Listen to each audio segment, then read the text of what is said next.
Surviving Reality contains explicit content full of snark and sarcasm that may not be suitable for all audiences. Listener discretion is advised.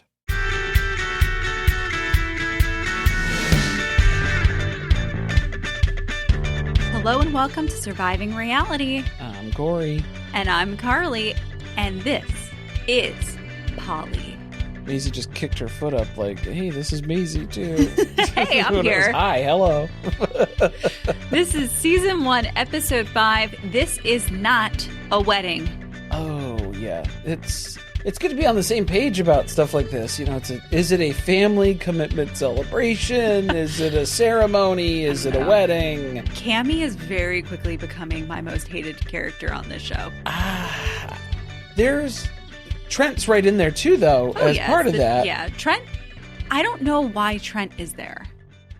Trent, he's just a witness to everything. Oh, okay. I mean, well, that's the same thing that you could say about Jacob too, in the other polycule, where it's just there's some people along for the ride. You know, that's just the way that it kind of crushed by the personalities around them, and you just keep going along with it.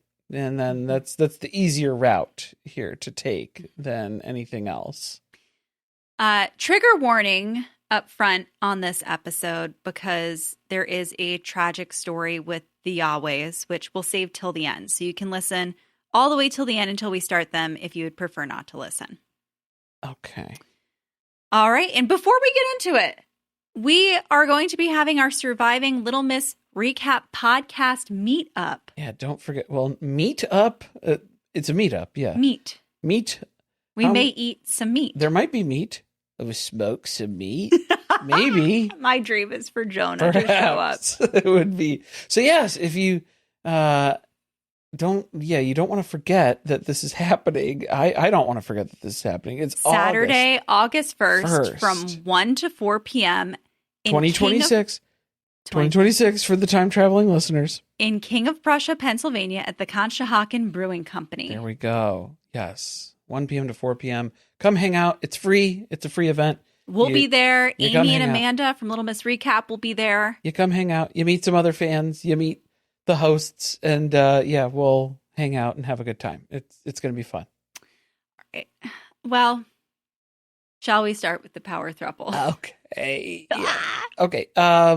What was going on with when they showed their wedding photo? I was like, is this from Stranger Things? Is this from, it was a very 80s sort of. Cammy never looks the same in any photo. No, she's been recast 85 times in her life. Yeah. She's always trying to avoid a police lineup or something, always in a new era. Always in a new look, always in a new vibe. It's just, she's all over the place. Yeah. I can't keep track. So but Trent, too. Trent looked very different, is what I'm saying. Mostly with the hair situation for him. I didn't even notice him in the picture. Drastically different. Well, that's what, because I just don't notice him anymore. Because I was like, is that him? Is that his face? That's what his face looks like with hair around it? He doesn't speak. He's just kind of lurking. Not a lot of contributions from Trent in this relationship. Okay. He's not even here in the first scene. He's not here. He's out of town. He's away on business, I suppose. Business. And instead we have Cammy, Anita enjoying breakfast and bonnets. Liquid breakfast, liquid brunch. I think that's kind of what this is devolving into. What was happening? You said Nita was eating a breadstick? There was a breadstick. This is Olive Garden breadsticks and mimosas? That's what I'm saying. Like, I don't know what time of day this is. No, they love a pastry in this house. Oh, okay. Well, is a breadstick a pastry? No. I don't think it was a breadstick. Okay. They love a Danish. They love a croissant. That's not what that looked like. It looked like an Olive Garden breadstick in a sleeve. And she just unsheathed it. Here's her marinara cup. That's the real sin of this scene. That's where you didn't serve the breadsticks with sauce. None dipping sauce? What is wrong with you? This is a big problem. That's enough of a reason to kick these people to the curb. This is going to be an issue. Yeah. I think that Nita's been working on some plans of her own, but we'll get there. Oh, okay. What is a commitment celebration ceremony? No one knows. Nobody knows. Well, I think, okay, here's the thing. I will give Cammie, a little bit of leeway here where you don't want to tell event spaces this is for a wedding because they will charge you triple. Oh, you think that's what she's doing? She's trying to skirt around the event fees? Maybe partially. We don't want to be paying site fees. This is like a family... commitment ceremony. Not even ceremony. Well, it's a family reunion celebration. Yeah. As we've learned from Sister Wives, it's hard to define and explain to anybody who regularly plans parties. Very difficult. And nobody knows what this is in frame of reference. There is no context to put this into. Nobody understands what you're going for. But you at least need to have the people who are involved. Maybe you guys should be on the same page. At least the core throuple, 3 people who are doing this ceremony together. Please be on the same page. Different artistic visions. They're already clashing. It's not good. Is there going to be the sand ceremony? Are we going to be planting a tree? We can't do all the things. Yeah, I love that the argument is about the dresses. Oh, yeah. Classic commitment celebration fodder to not have a dress to wear. Is that made of material that you would furnish a chair? That's the real question. That's the real question. Is it going to be used as background fare for Ren Fair? Is that going to be the alternative use Costume couture? Costume or couture? It's hard to tell sometimes. You gotta be careful here. I'm gonna defend Nita. Okay. Which may just be because I'm starting to really dislike Cammie, but I'm going hard for Nita this episode. Okay. For the no on the Amazon dresses, right? Yes. Yeah. I was like, come on. Someplace a little bit more special than just Prime delivering your dress overnight from Amazon. Well, we already made the new house rule was established during COVID. Nothing that goes in or on my body, I will not be purchasing that from Amazon anymore. Yeah. Because I think, we got wronged on a few household items, and I was like, no, we're not doing this anymore. It was the pomade that we got for your hair. It didn't smell like the smelled original. like used motor oil. So we were like, I don't know. I don't trust it. There was too many resellers that popped up during COVID that were skimming real items and then just filling it with junk and then selling it like it was the actual brand items. So no, thank you. Yeah, we weren't doing that anymore. I mean, I am kind of curious to see what Cammie had added to her cart. Yeah, well, all it took was about a half a second for Nita to be like, it's your Amazon wish list for this one? No, we're not doing that. Take me to David's bridal. We got to go. I need a traditional wedding dress. An experience. This is a whole experience in and of itself here. Do you find it odd? Like, Nita does not seem like a traditional kind of gal. Not in any sense of the word, but she's kind of doing like the Phoebe Buffet thing where it's like, I never got to do traditional stuff. I didn't, She wants a full lace wedding dress. She wants to throw a bouquet. She wants the whole 5 yards. Yeah, because her whole life has just been tumultuous event after tumultuous event where she was never able to have any can I have one normal thing? Average experience. And it was like, no, that has not been the case. Yeah, I don't think that counts when you're technically marrying 2 people. Right. I think we've really pushed the traditional part of the wedding thing aside at that point. Yeah. Traditional in the sense of style wise, I guess. Yeah, style and maybe decor. I think she wants all the fanfare of being a bride. Oh. And Cammie's not agreeing with that because Cammie already had a wedding. So you don't need one. First wife privilege, though. I'm the only one who gets to have a wedding. See, that's the part that I don't like is where this is all very, why do you need this? I already had this. Okay, well, I didn't. So that would be nice.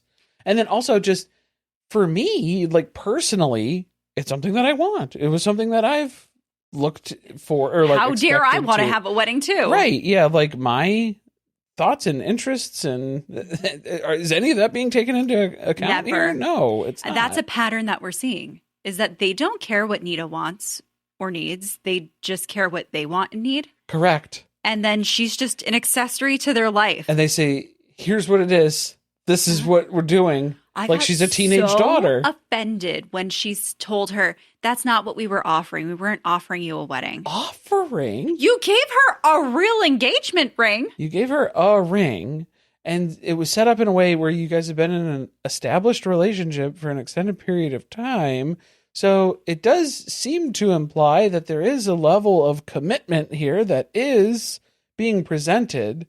But like the event itself, I guess that's where Cammie is like, well, we need to be very specific about what that actually entails. I don't understand what Cammie's vision is. I don't know if it's just like a paperwork shuffle, a courthouse thing. I don't think but there's anything like that involved in it. I don't know. I think she just wants to have a party. Or like if Cammie's getting upset that like her family's not as supportive about this, so now she doesn't want it to be a big thing. Mm-hmm.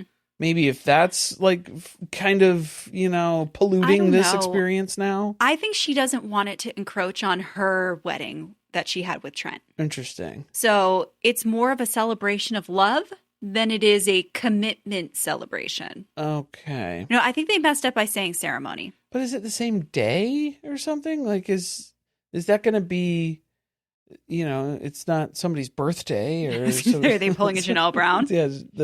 Nita wants to get married on Cammie's birthday. On Cammie's birthday?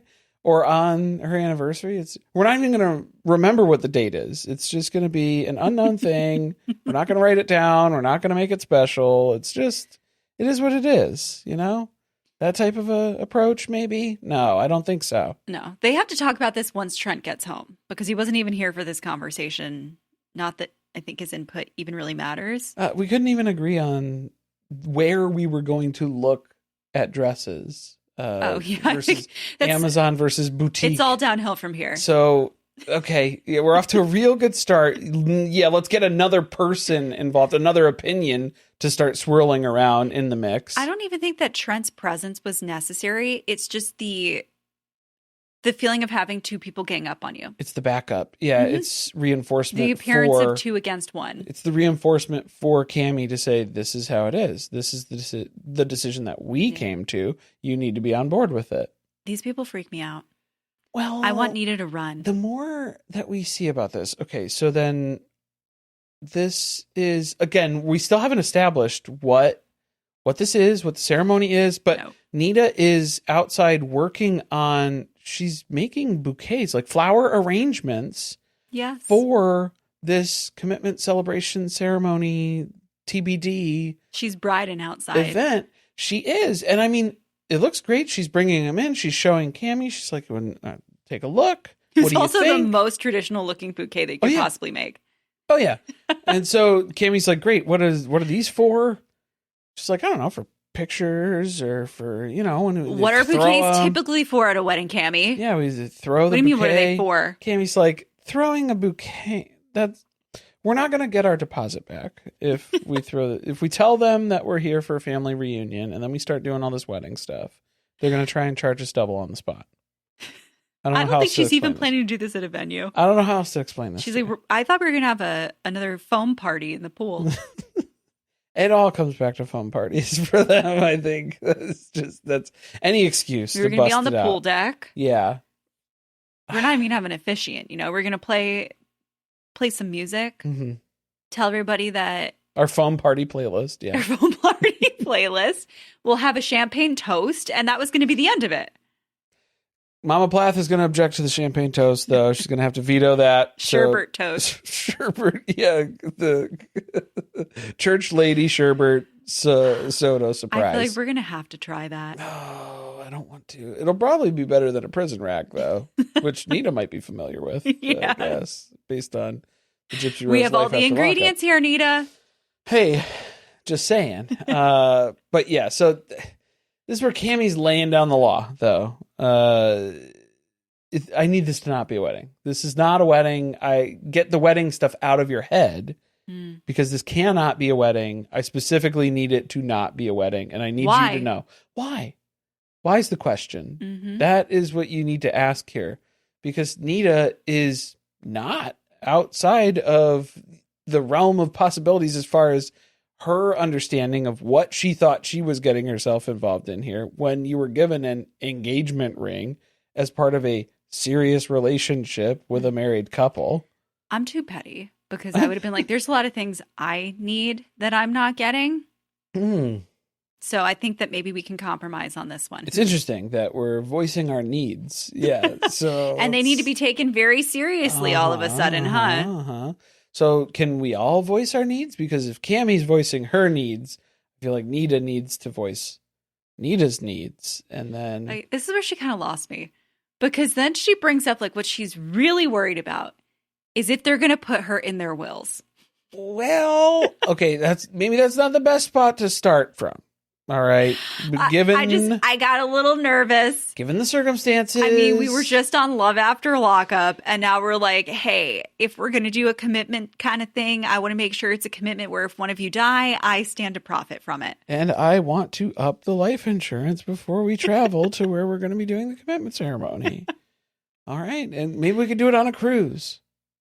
Oh, and that's then, a great place. Some things happen. Maybe Trent just falls overboard. Maybe something happens. It would be Trent, wouldn't it? Obviously, it would be Trent. It would very clearly be Trent. So they're kind of side-eyeing each other. Like, we have children who are going to be the ones who inherit things from us, not you. And what's great is we will care for and provide for you for the next 20 years or so. And then you'll be fine after that. Just because we pass away and leave you with nothing, I think you'll be fine. At the end of that? Okay. I felt weird about it when she brought it up. But then thinking about being in the position of being the third partner in a relationship, I can understand the fear of these people could just ditch you. Yes. And that's it for you. Yes. You have no financial safety. No. You have no plan for the future. No assets. Nothing is in your name. No bills have been paid. You don't exist on paper in a lot of different ways. And so that's kind of scary.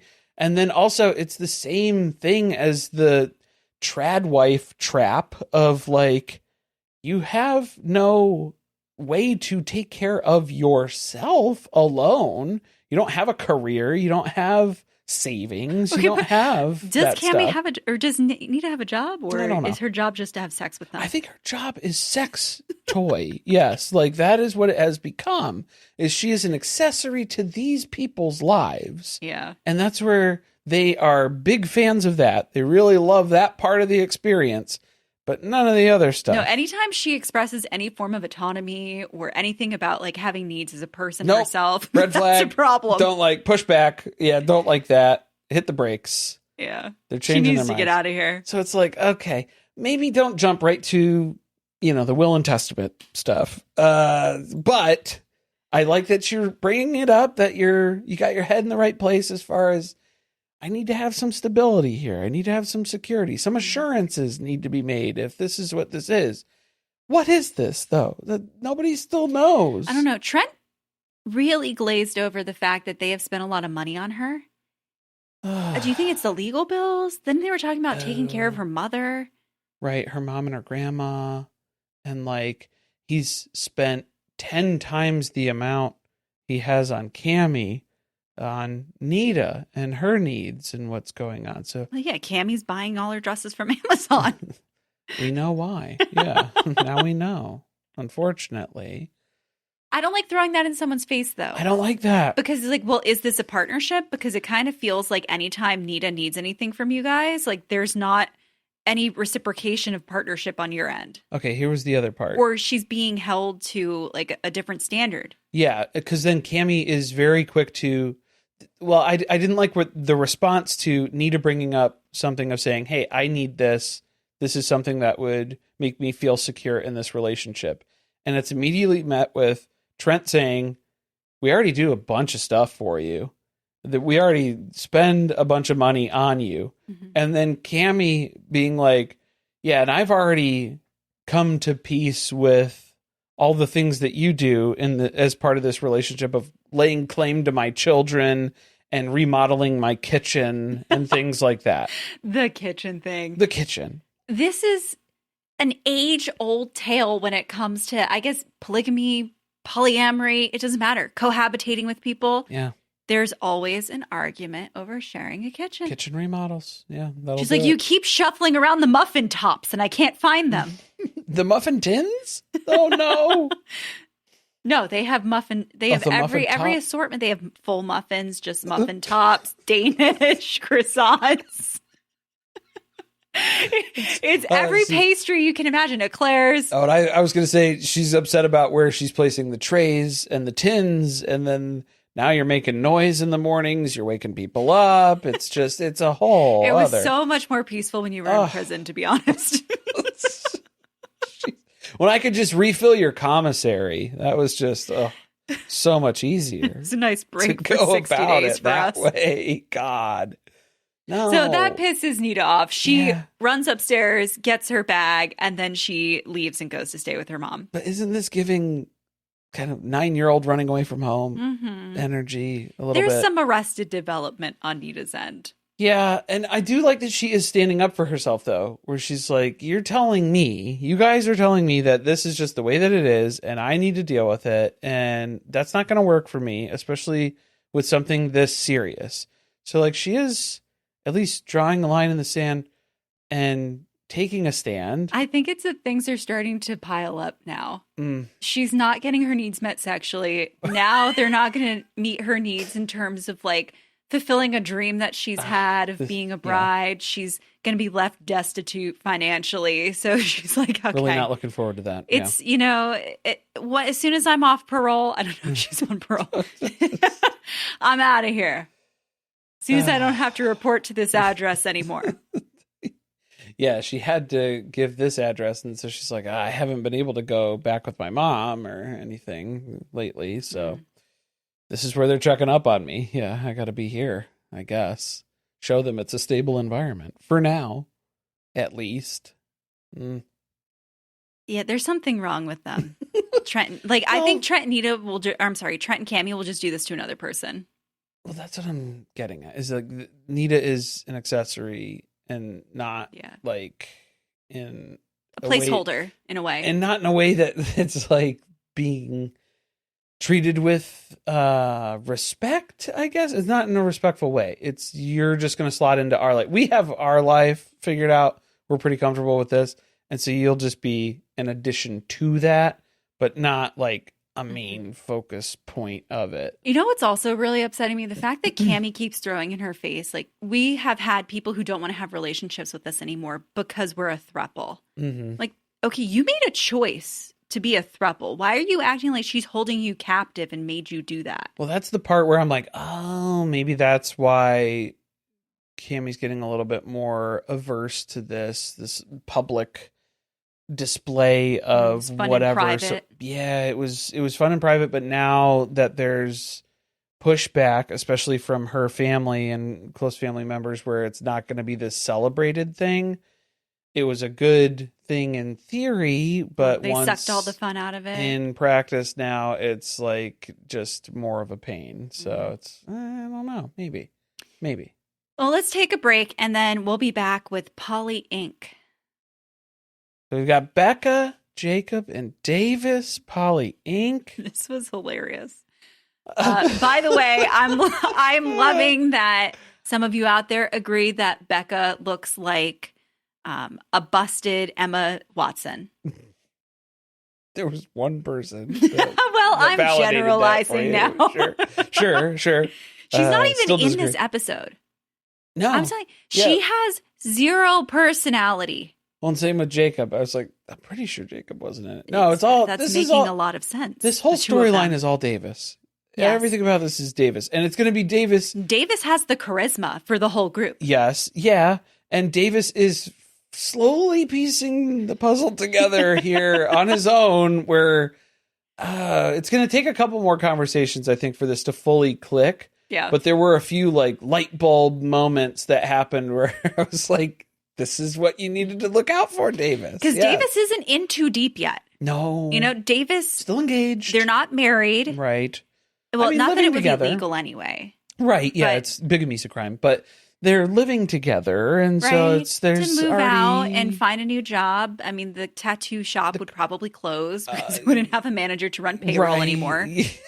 but It wouldn't work. That's for Becca and Jacob to figure out. I don't know how they got on as long as they did. Yeah, without him. But here we are. So, yeah, this is going to be Davis meeting up with Alex. You remember Alex, right? No, Alex is the friend. Oh, Alex is the friend. The first scene was with his friend. Oh, right. Never mind. And weirdly, they go get a drink. And then the second scene is Davis taking someone else to go get coffee. It's different. Yeah, coffee. A lot of beverages. A lot of drinking and talking this episode for Davis. Drink, talk, learn for Davis. Drink, talk, learn for Davis. Slowly but surely, we're getting there one step at a time. Alex is Davis's traditional friend, conservative friend? Monogamous friend. Okay. Yeah. I don't even share my chicken fingers. I was like, maybe we stop ordering chicken fingers at this point in life. I don't know. I had chicken fingers the other day. Don't knock it. Don't judge it. Say nuggets. You had chicken nuggets. Tendies. I had tendies. Okay. We'll say tenders. Chicken fingers. No, chicky tendies is what I had.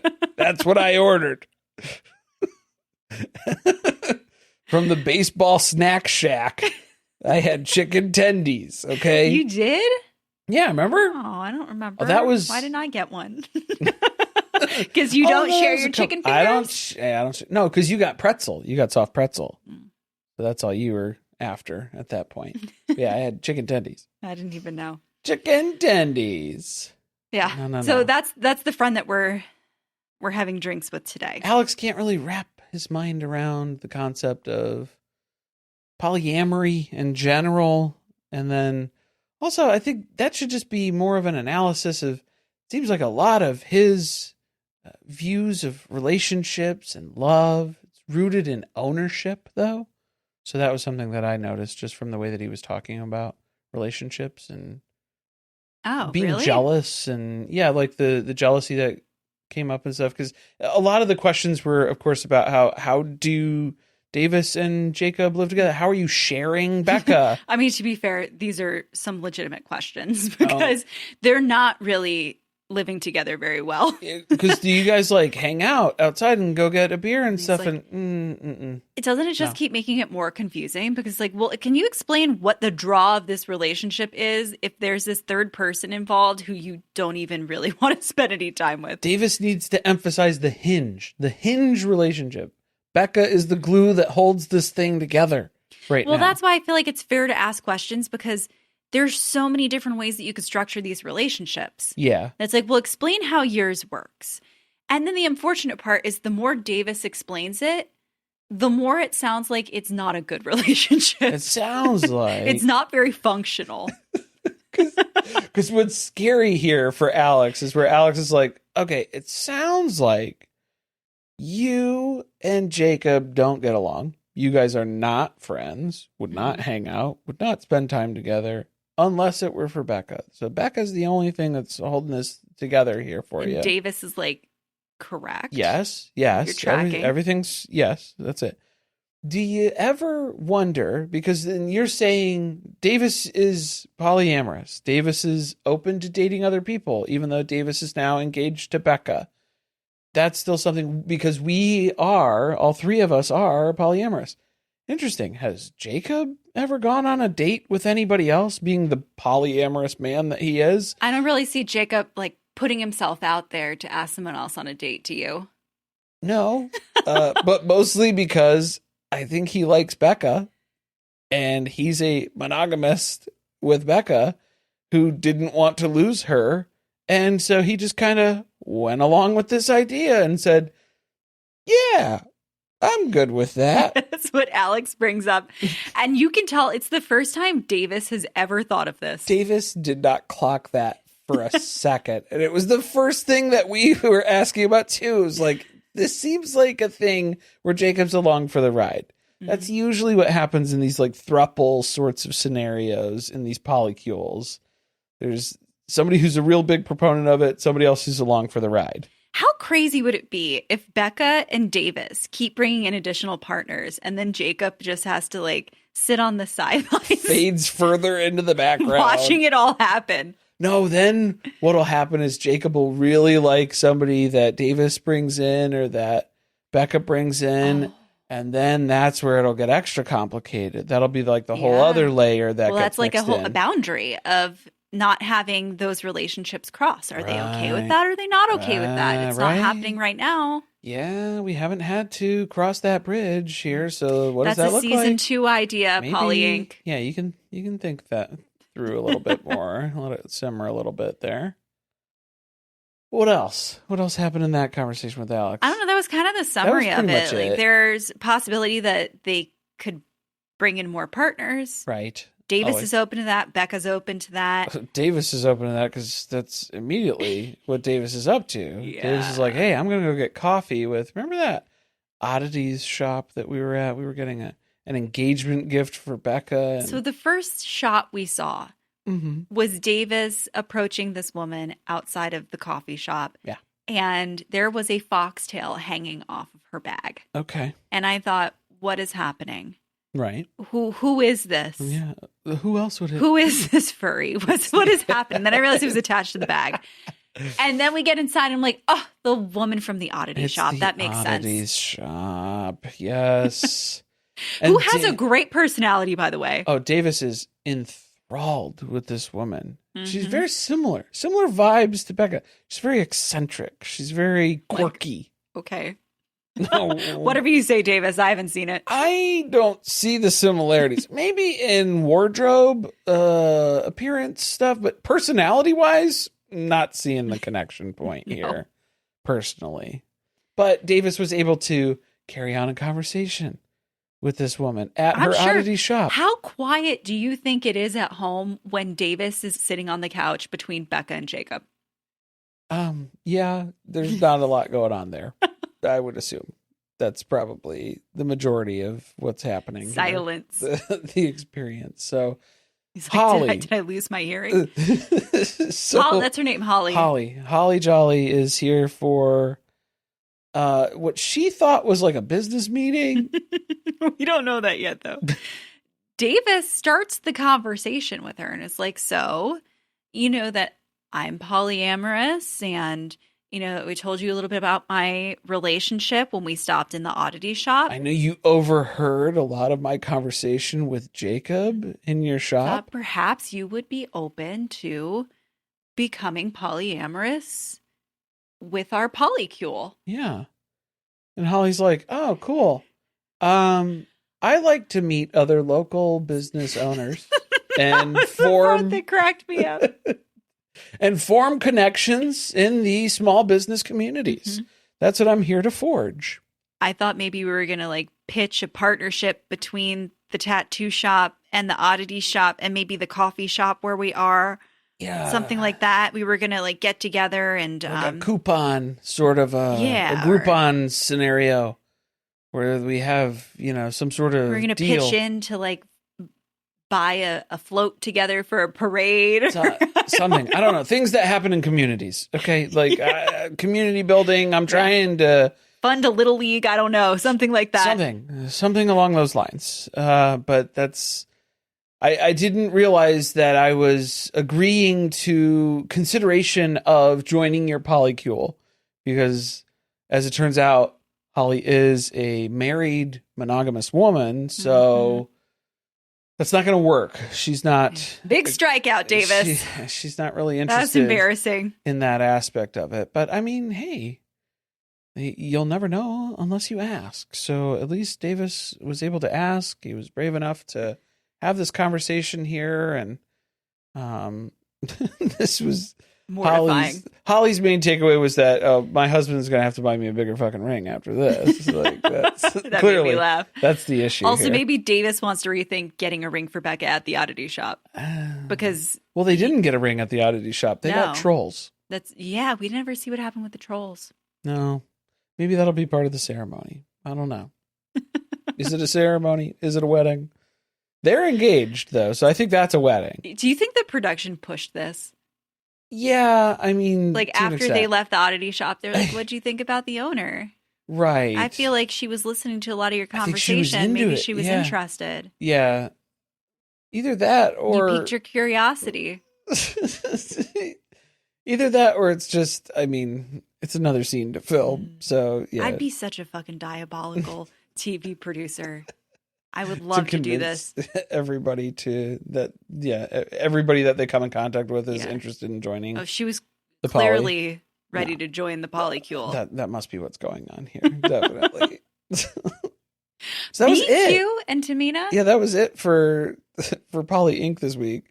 Yeah. Just those little light bulb moments. Maybe we'll see Davis realizing at the end of this. But yeah, BQ and Tehmeena, Poly on the rocks. It's a couples therapy, but it's not the same therapist that Micah and Veronica went to on Welcome to Plathville. A new TV therapist. A new TV therapist that we are introduced to. They are driving to therapy in their pussy wagoneer because this must just be a Poly thing, I guess. Does everybody have one? So that was... We're going to have to tell the close That was quad. Bree, right? That was... Oh, yeah, we'll have to let Ace and Caitlin know. Matching wagoneers. They're going to have to trade in their Kia and switch it over for a wagoneer and just call it what it is now. We'll have to bring it up. They get to therapy. BQ is automatically attracted to the therapist. He's like, oh, she's got eyelashes. She's got brown hair. I'm in. That's it. Did you see the eyeliner? Look, this woman was very nice. I enjoyed her. She clocked him for who he is. Yeah. But the eyeliner was out of control. No. It was very winged. Uh-huh. Well, yeah. But like at a severe angle. Okay. Too much for you? Too much? Yeah. Almost as severe as the arch in the eyebrows with Nita and Cammy. Ooh. And then they're a little too close. Nita's eyebrows are really close together. A little too close together. Which you're drawing them on. Why do that? Right. You're making that choice. You can choose. Choose to just, it's like eyebrows for Jordan on Secret Lives of Mormon Wives. Because like his eyes are, 3 millimeters apart. I can't stand Not him. even. There's a theory that they're not even getting divorced, Jesse and Jordan. Yeah, it's all for the show. I could see that being a thing. That seems right up their alley. Are these two married? No, right? BQ and Tehmeena? Yeah, they've just been living together, and they've been together for like 7 years, something like that. I thought it was even longer than that, but yeah. I don't know. How long has Jersey Shore been on the air? So they walk in, he's like, apparently it's a problem that I'm a cheater. If you want to know why we're here, it's because I'm a serial cheater. And she's like, okay. Oh, right. Tell me a little bit more about the polyamory. Yeah, say more. Say more, please.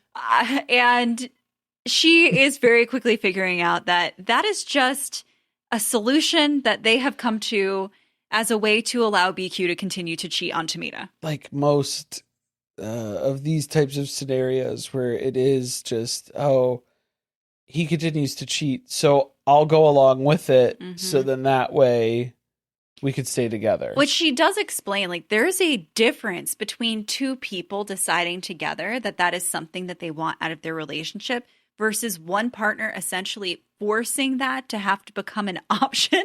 Making that just the norm. Because they can't control themselves. Yeah.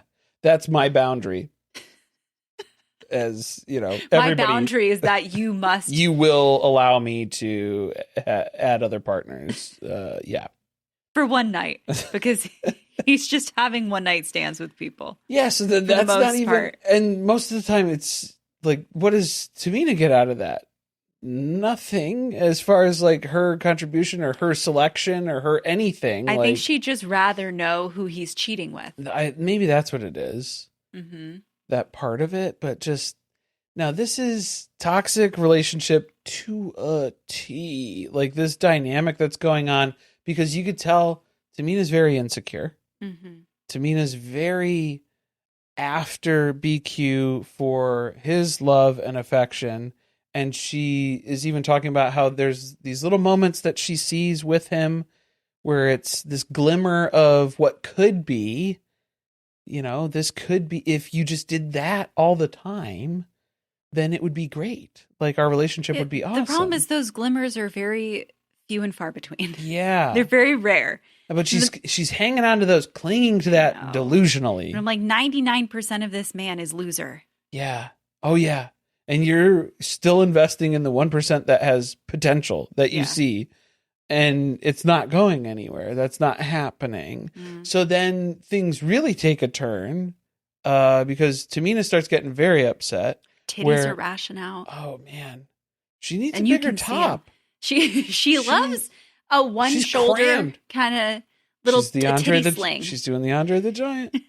Hulk Hogan.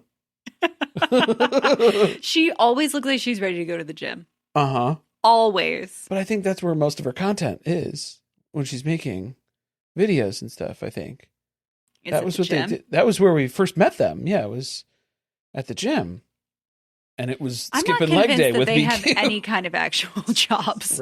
Right. Well, okay. There's a lot of confusion for this with the issues that start coming up as part of this conversation. Because Tehmeena's losing it because she's like, oh, BQ's being fake because all this stuff with the cameras. If the cameras weren't here, he'd be saying all this horrible stuff to me about how I'm so terrible and he doesn't like me. And so then the therapist is like, okay, can we have that conversation? Can you act like you're at home without the cameras and just look Tehmeena in the eye? And mask immediately drops.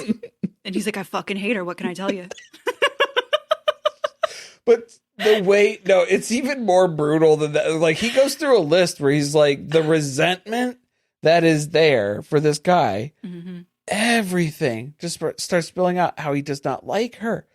He has no respect for her. He just rattles off all this stuff, and you see Tehmeena's face is just she's shocked by all of this. But it's like this shouldn't be surprising because he tells you this every day through his actions. Yeah. So why is this a shock to hear it? I guess face to face. I don't know. As soon as he said that he resented her, the therapist was like, "Well, there you go. It's over." First and last session. Payment is due on your way out, okay? Yeah, we won't need to schedule a follow-up unless you guys really want to, I guess. Because that's BQ's whole take. He's like, oh, if we needed to come to therapy so then she can understand that, like, it's over or whatever, then that's what it'll be. But then maybe it was good for her to hear him say it in front of a third party. Yeah. Instead of just saying it to her in private, because he's like, oh, he's willing to share these feelings with somebody else and not be embarrassed or feel ashamed of the fact that that's what he thinks about me. Okay, but then what got confusing, though, was when the therapist asked them on a scale of 1 to 10, of 10, you will be, no doubt in your relationship, staying together forever. 1 being, no, it's over, it's done. Like, where do you guys fall? And he said he was at a 2.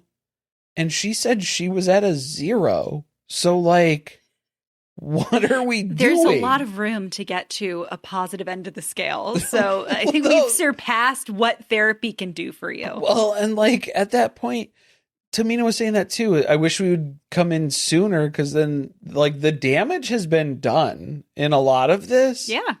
Where she doesn't trust him and he resents her. Yeah. That's the end of the relationship. That's what it really comes down to. I did not like, because then he went with the real classic douchebag thing where he's everything that he hates about his life, he's blaming her for, when it's like, dude, where do you think you would be if you were not in this relationship with it this was woman? Rich when he said she does nothing but hold me back. Nothing but hold me back. From what? From what, BQ? From getting syphilis on a regular basis? I'm like, we've seen about 10 minutes of their lives, right? In totality, from the beginning of this airing. It's very clear who is the one holding the other one back. It's not you being held back. His main complaint is that the way that she is holding him back, I guess.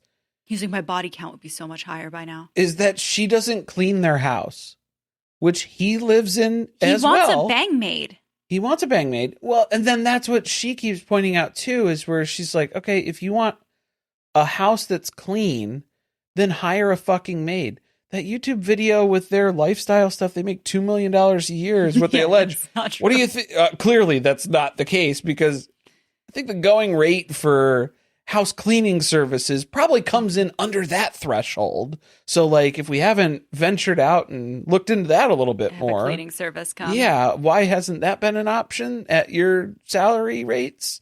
level of income that we're talking about? Household wise? No, that's not the issue. That's not what it is. So you're just complaining about Well, stuff he's just got to find doing. something wrong with her because so much is wrong with him. Okay, yeah, to level that out. But he's using her as the catch-all for everything. Everything that's been wrong in my life is because of her. Okay, let's see. Right? Let's see. I'll leave. Oh, so this is where Tehmeena's Let's like, see yeah, your life improve. I guess I'm going to just go get my own place. And that's where you see the fear. it kicks in on BQ because he's like, uh-oh, the landlord, the person who owns the house that they're renting is selling the house. BQ's going to have to look for his own place now and find a place. He's going to have to do that paperwork. His credit score has got to be like a 390. Oh, my God. I guarantee on a good it. day. Yeah. But just like the amount of manual tasks that this man is going to have to do on his own for just day-to-day stuff. He doesn't even know his social security number. He doesn't know any of that stuff. He doesn't have his proof of ID, anything. He doesn't know how to do laundry. He doesn't know how to clean. He can't take care of anything. He can't be trusted with anything. And he's realizing now, uh-oh. Yeah, that's probably not going to play out too great. I think Tehmeena has the whole theory of, I guess he's not going to appreciate me until he realizes what he loses. So that's how she's seeing it. But the thing is, you have to be... Yeah, I don't like that because I want her to show herself that she's better without him versus the fact that he needs her. It's a good start because, yes, that gets you into that position where it's like, okay, I'll show him kind of a thing. And it's like, okay, yeah, you do need to show. But also, like, you need to be prepared for the fact that if you leave and then he's like, good riddance, I feel like that would break her at this point type of a thing. Like, her reaction would not be, I'm on my own, I'm stronger now. It's the, like the growth that she has from that departure. She would see that as like she would full collapse then, basically, at that rejection. She would take that well. Yeah, like the rejection is the part that would break her. Yeah, it still is coming across like she's being driven to have to break up with him versus she really feels like that's the right choice for herself. Right. Yeah. Oh, Tehmeena. Go do therapy yourself. Yeah, therapy yourself. More valuable than trying to do therapy with him. Right. And definitely, get your own place for sure. Because then watch this man flounder as he becomes a homosexual and starts bouncing around from all these different apartments that he's going to end up at. Yeah, wait till he has to tell all these women that he doesn't have a place to live. Yeah, it's going to be a different conversation. And throw out your blue contacts, please. Please stop. Stop. All right, we're going to take a break and come back with the Yahwehs. Just a reminder that we mentioned at the beginning of the episode that you may not want to listen to this. It has to do with Yahweh Debash's pregnancy. Right. That was your warning. Lots of medical stuff going on here. But first, oh boy, Yahweh Mari is getting another date. Mari. Well, he was able to point out some gators on their one date where they just walked around a park. Mm-hmm. And that was just the wildlife out there in Orlando. Yeah, that was just part of the landscape, the experience. But they also had a fight, so it wasn't really like a date sort of experience either. So he's kind of making up for that. She's still struggling with it's just all of the jealousy issues that you'd expect here. So they go to the Gator Park from Righteous Gemstones, right? Pretty much. Yeah. Pretty much exactly that, where Uncle Baby Billy is going to be snorting cocaine. And they're throwing some fish over the side, and there's 85 gators that swim up. Too many gators. Too many gators coming up at the same time. Didn't like that. I also feel like the relationship really isn't on solid enough footing to do an activity like this. Well, I mean, they did have like a pretty solid fence by the feeding spot where it was just like the little, gap in between in the middle that you could like put your hand through and then throw something down there, but like not so much man overboard type situations here that we're talking about that we need to worry about. Nita's taking note. She's like, okay, cross off the Gator Park. Not worth it. Right. Yeah. Stick with the cruise. Better plan. Yes. Cruise is a sure thing. Yes, definitely. There was a sign that you took note of. Oh, yes. They were walking around on the docks where it was having the whole conversation about their relationship and where they stand. And then it was caution slippery when wet. So I was like, well, what is this? This is just storytelling, visual storytelling is what this is. Give them an Emmy. So she's just happy that she's seeing Poetic finally start to make an effort towards her. Right. So that makes her very happy. Yes. More dates. Have dates. Have dates, as we know. It's very, very important. They get home. Everybody lays on what looks like an open futon and rubs Yahweh Dabosh's belly. Okay. And in a pile of fake greenery and plants, too. Oh, of course. Yeah. Just surrounded by... artificial ivy. Yes. A lot of plastic plants. Plastic flowers, plastic plants, and... There are too many children running around this house to have all those little plant parts. Yeah, and like YouTube streamer lights, basically. Yeah. They were like, don't worry, the house is already lighted. Mm-hmm. When they ended up getting cast on this show. Yeah. You won't have to bring anything in. Nope. Yeah, you just bring your cameras in, and we're good to go. Pretty much. Yahweh Krystal shows up. I feel like we haven't really seen much Yahweh Krystal. No, she's usually in the bedroom. Yeah. Yeah. Little occupado. This is the first time she's been out of the house. She hasn't been in the grocery store. Definitely wasn't grocery shopping. No. So they were like, oh, what'd you just get back from the gym? You got your workout clothes on and stuff? It's like, oh, no. No. Been doing some other things. Got some big plans. Big things to reveal. Special edition to announce to everyone. Yahweh Madi was like, are you pregnant too? Because I'm going to lose it.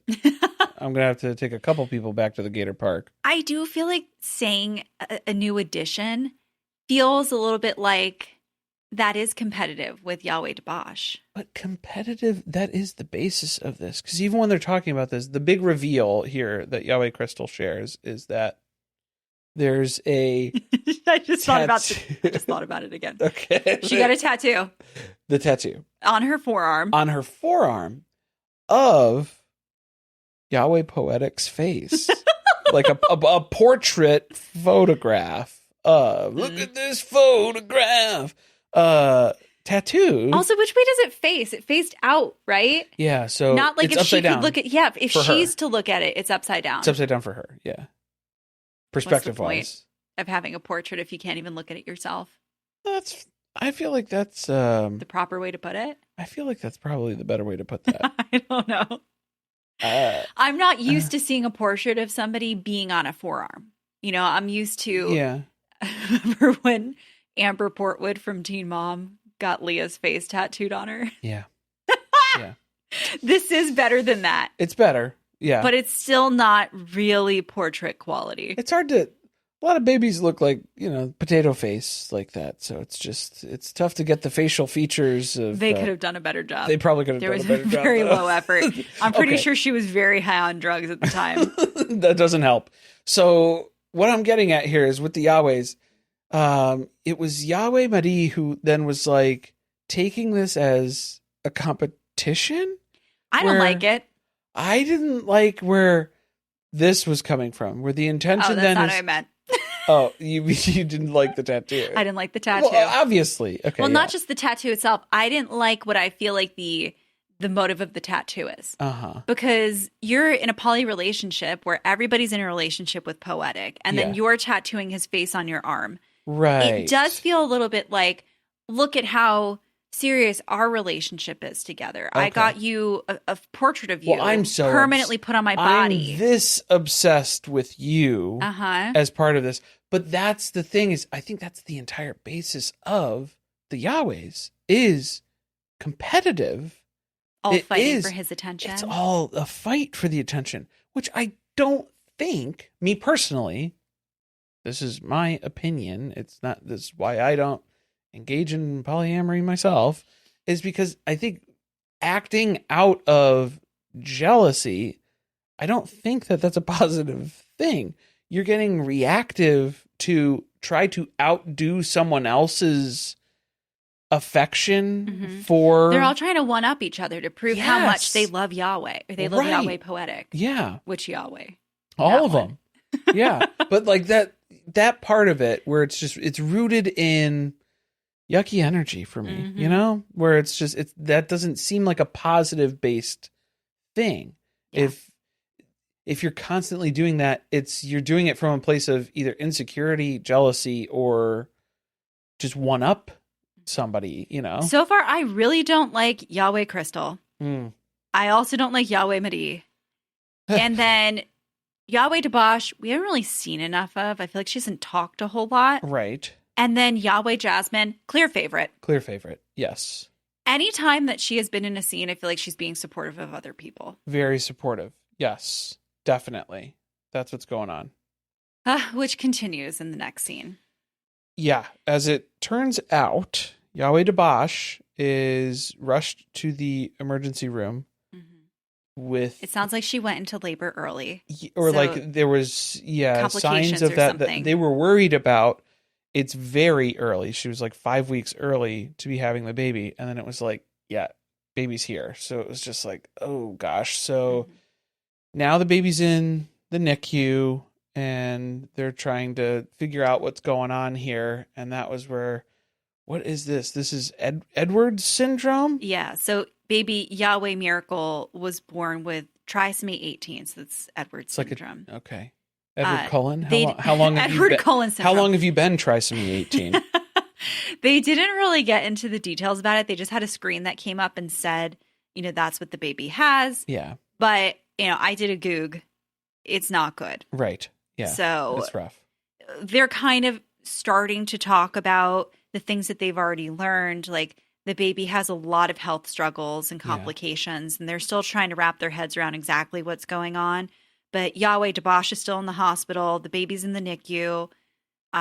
Yahweh Poetic has been in the hospital with her and then comes home and talks with Yahweh Jasmine. Yeah, so Yahweh Jasmine was kind of filling us all in about, everything that's going on, all the medical issues, all the things that they're still struggling with. And then obviously the big factor here is where it's like Yahweh Poetic and Yahweh Dabash are going through it too, where they're trying to stay positive, but you don't know what the outcome's going to be and you don't know how this is going to play out. And so it's really, really difficult. And then Yahweh Jasmine's even talking about that too. It's hard to go visit because it feels like if I'm sad or if I'm not in a completely positive place, like it's hard to go support then.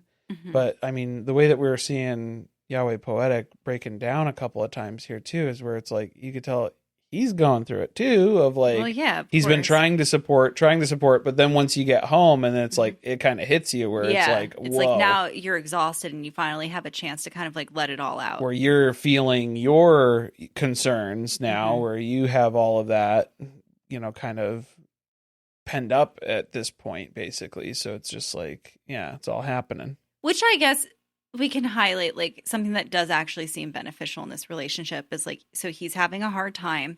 He has someone there who's able to be a support for him, who's part of the situation, but not directly involved. Right.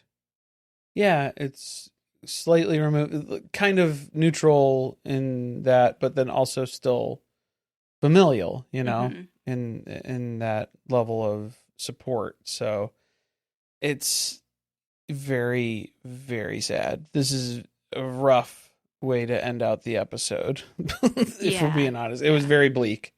It's not looking good. No Marley and Bree this episode. No. Which I do feel like I didn't really miss them not being in the episode, but you can tell there was like a loss of comedic energy that was really much needed. Yeah, this was like a very serious episode then. I mean, we had the stuff that we were kind of joking about with like Davis's realizations and stuff like that. But for the most part, this was mostly pretty heavy stuff. I think. I feel like the energy of their story just didn't match with like the seriousness of all the other conversations this episode. How are you going to have, because you're going to have Bree throwing chips on the floor while, Yahwehs are dealing with this stuff. Like, no way. Come on. That's not going to cross over here.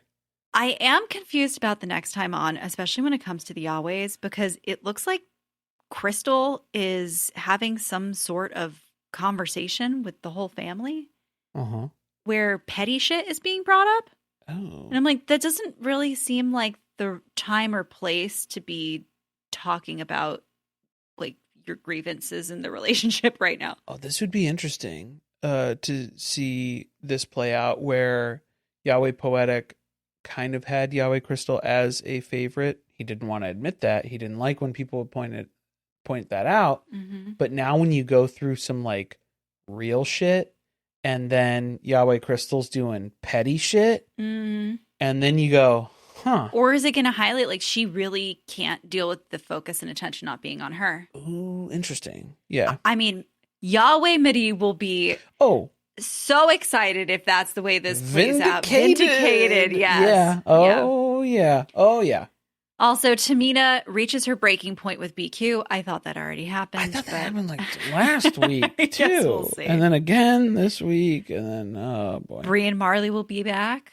There's a big decision to be made about the divorce. The ultimatum. And then Becca and Davis decide to elope. But is Jacob on board? Is Jacob invited? I don't think so. I think that's the point of the elopement. I think that was what the point was.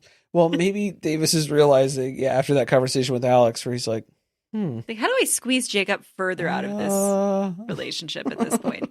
Maybe I don't need to include Jacob on all these emails now. It's just a waste of my time. Well, we've got a couple weeks left of surviving reality. This is Polly on Surviving Reality. What do you want us to cover next? Oh, yeah. We're seeing that Married at First Sight is coming back. Married at First Sight Seattle. They have new experts, which we're very excited about. It's the Peacock version, the Peacock reboot. Yeah. And then also sans any of the Lifetime experts who used to make those decisions. So no more toxic masculinity, femininity preaching from Pastor Cal. No more disappearing Dr. Pepper acts. So this will be some improvements, it seems like. A very stark difference. That's a show where we get filthy reads on people very quickly. Yeah. We're definitely be watching. Oh, we'll watch. Whether or not we recap it. But let us know if you're interested in having us do that week by week. They drop them in chunks too. So then it's like, do we go episode by episode? Do we do like that week's group of episodes types of things? So we'll kind of have to figure out how that looks, or what you guys would want to see and hear. But that starts July 12th. Right. So we've got some time for you guys to decide. Yeah. Thanks for listening. See you next time.